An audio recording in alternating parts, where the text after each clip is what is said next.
देखावा पिस्टल गरम बा महला देखावा पिस्टल साहजी के आगे तू देखावा या के बोल ढेर बोलबा त काम तमाम हो जाई जब दागती ही गली सहुआ जब दागती ही गली सहुआ मुहला सुनसान हो जाई जब दागती ही गली सहुआ मुहला सुनसान हो जाई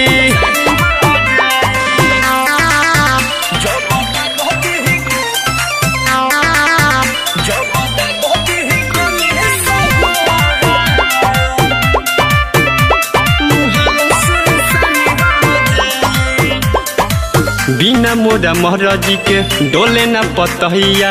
सभे सलाम करे कहे बड़े भैया बिना मोरा महराजी के डोले न पतहिया सभे सलाम करे कहे बड़े भैया ढेर बोलबा त मर्डर सरेआम हो जाई जब दागती ही गली सहुआ मुहला सुनसान हो जाई जब दागती ही गली सहुआ मुहला सुनसान हो जाई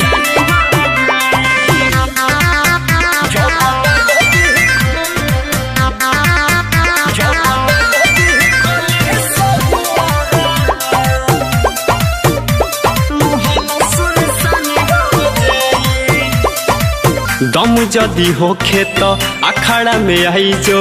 भोला सहुआने से पंजा मिलाई जो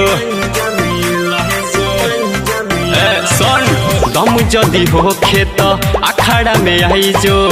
अनसुनी राजे से पंजा मिलाई जो